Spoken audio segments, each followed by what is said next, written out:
Hello one and all, this is Soulful Lordy, James Bullock, once again, this time around, Back 4 Blood Open Beta Review for the PlayStation 4, PlayStation 5, Xbox One, Xbox Series X, and PC, for a game that will be tentatively released on October 12th, 2021 for all the aforementioned systems.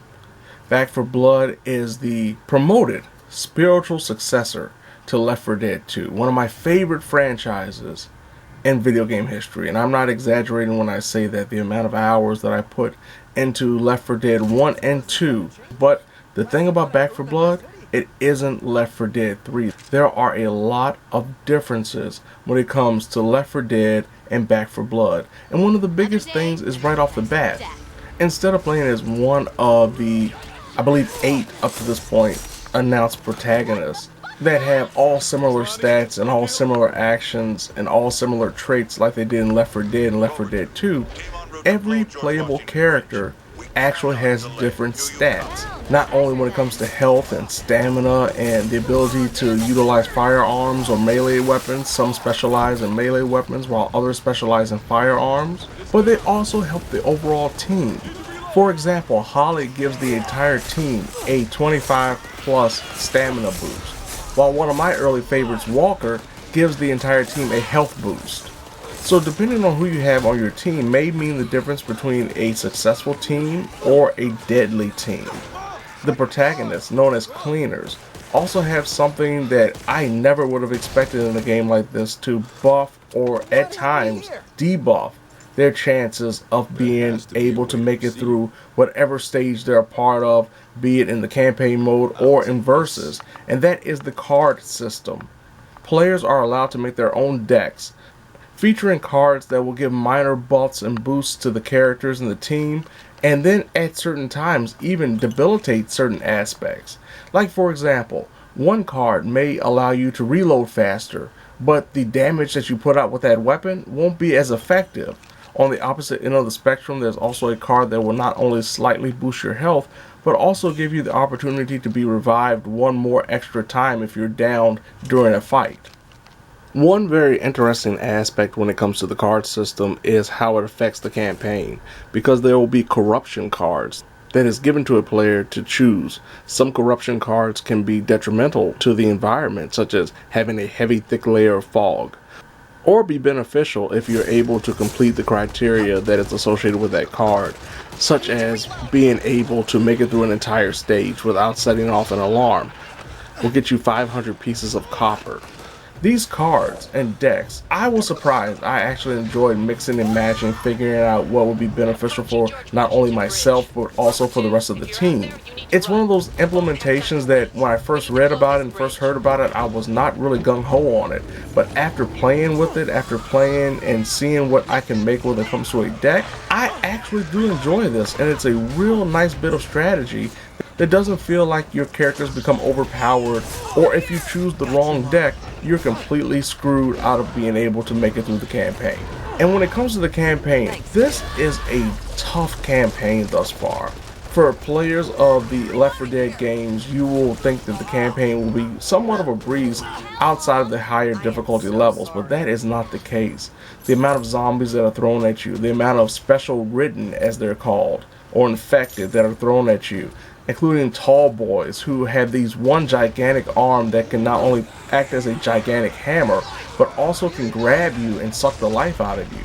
And to add to the difficulty levels, one thing I didn't really care for, and that is the fact that there are a limited number of continues per session if you're playing the campaign. If you're playing on regular or standard difficulty, you only have 3 continues, so if you die 3 times, that's game over.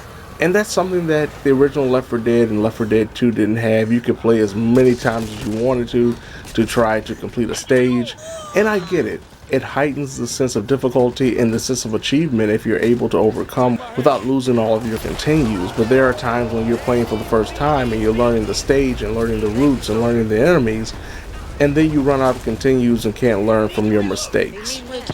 One big thing that also must be complimented about the campaign, and to a certain extent even the versus mode, is the availability of guns and the variety. Beyond the fact that there are a plethora of different guns between assault rifles, shotguns, pistols, and the like, and even melee weapons, of course, like a nail bat or a machete, is the fact that every game has the ability to have these randomized weapons that are rooted in rarity levels. Now, of course, I am a little bit on the fence with that. I don't necessarily like the idea of weapons having rarity levels in a situation like this, but it does work because it feels like it's a reward for getting further and further in a campaign mission and discovering these even more beneficial weapons. What's even more beneficial is the weapon upgrades themselves. When you get to a safe house, you're able to purchase specific weapon upgrades that allows for you to, say, add a scope, or even buy a more effective weapon in general, as well as buy items like first aid kits and toolboxes to unlock stuff like ammo pouches. These weapon upgrades come at the cost of copper, which is randomly dropped throughout every map when you're playing through the campaign. At first I thought copper was this currency that you would have to spend real money on to get, but in actuality you actually get this by simply playing through the game, and you're rewarded by being able to spend said currency on items and weapons when you get to a safe house between rounds. There are also supply points that you can spend after completing a game if you do well, that are usually for customization options like your player profile and the like. You can also buy extra cards with supply points. Once again, all of these things are able to be bought with in-game currency that you get by playing the game, though I just know that by the time the game fully releases, there will be the availability of things like supply points that you'll be able to purchase with real money, as well as DLC map packs that they're promising, which isn't too bad because that's the same thing that we got when it came to Left 4 Dead 1 and 2. And the reason I've become so attached to specific special written is because there is a versus mode in Back 4 Blood. In Back 4 Blood, you are allowed to play in a best of 3 rounds series, where one team plays as the cleaners and another team plays as the written. And with the written, depending on how well you compete and how well you do, you are given points that you can spend to buff the defense and the offense of whatever written is on that team. Not just for yourself, but the entire team. You can also switch between written when you die, so you don't have to be stuck with playing the same written over and over again. Now, as I just mentioned, the versus mode availability is there. The only problem is, and this is one of the biggest issues I have with the entire game presentation thus far, is the fact that this isn't like Left 4 Dead or Left 4 Dead 2's versus. In those games, you would essentially go through the campaign, and your goal, if you were the protagonist, was to make it to the end of that section of the campaign. If you were the infected, you were trying to stop the protagonist from making it that far. And depending on how far whatever team made it would get the most amount of points and win that round. In this version of Versus, there isn't a campaign versus mode where you're trying to beat the distance, you're trying to beat the time. You will be placed in a very small arena that actually closes in as you progress, and the swarm grows and you're attacked by bugs and other insects, as well as the infected and the special written. The team that lasts the longest wins the round, not how far they go. And honestly, one of the most enjoyable aspects of the Left 4 Dead games was that campaign versus mode that we don't have here, and they're pretty much saying we won't get it in Back 4 Blood. And that really hurts the longevity, in my opinion, and the enjoyment of this versus mode, because it feels so much like stuff we've already seen before. It just feels like an exaggerated version of Horde mode where you get to play as the infected or as the cleaner.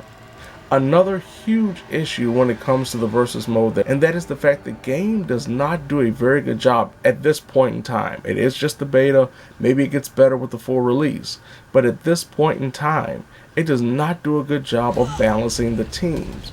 There were several times I was on a team where I would be playing with only one person as a teammate, and then the opposite team would have 4 people, a full team. There were other times when I would be playing a team and people would drop out, and I would have a full squad, and one person would be left on the opposing team to get slaughtered very easily. Instead of replacing the characters with bots, which they actually do in the campaign if somebody does drop out, you're stuck playing by yourself or with a limited number against a team that could be overpowering and overwhelming you very easily because they have the numbers in their advantage. This is something that I hope they definitely fix when it comes to the full game because it is detrimental to the Versus experience. Another issue I have with Versus is the lack of rematch option. When you actually find a group of random people that you really click with against another group of random people that you really enjoyed playing against, there's no option to rematch them after the round is over in Versus mode. Instead, you just have to go right back to the lobby. I hope this is just something that's associated with the beta and is not something that is in the full game. From a technical aspect, I did see some frame rate drops. Of course, connectivity issues happen here and there, especially when the beta first opened up for everyone. I really didn't have any drop games. There were a few times when it took a little bit longer to load between sections than you would have expected.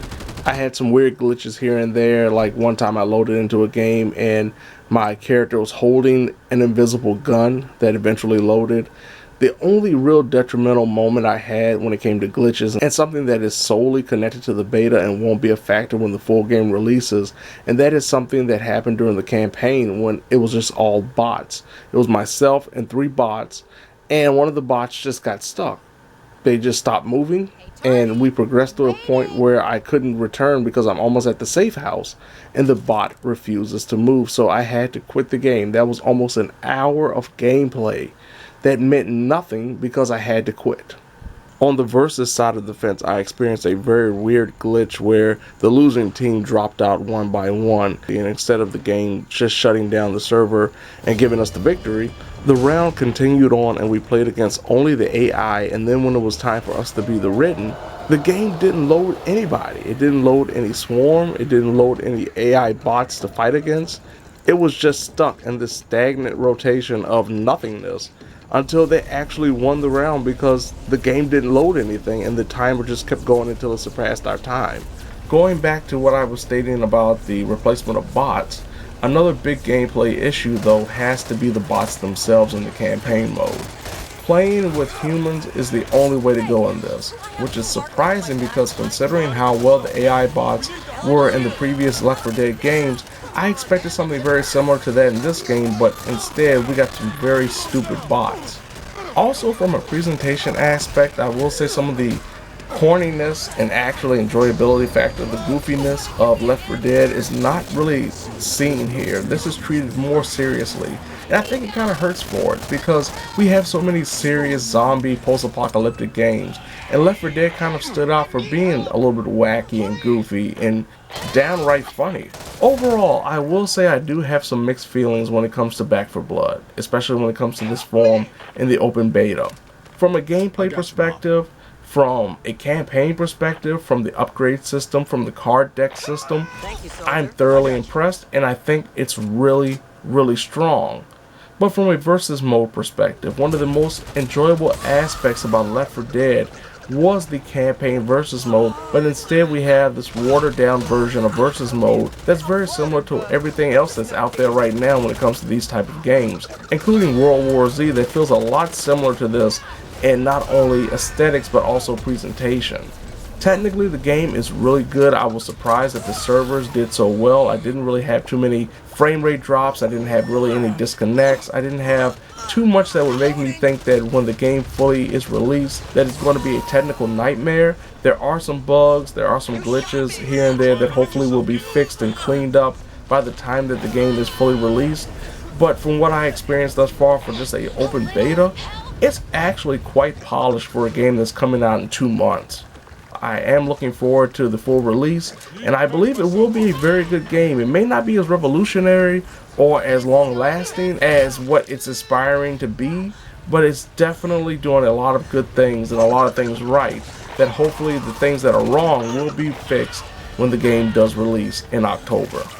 So there you have it. This has been Soulful Lordy, James Bullock, once again, Back 4 Blood, the open beta review for the PlayStation 4, PlayStation 5, Xbox Series X and X, Xbox One, and PC for a game that will be tentatively released on October 12th, 2021 for all the aforementioned systems.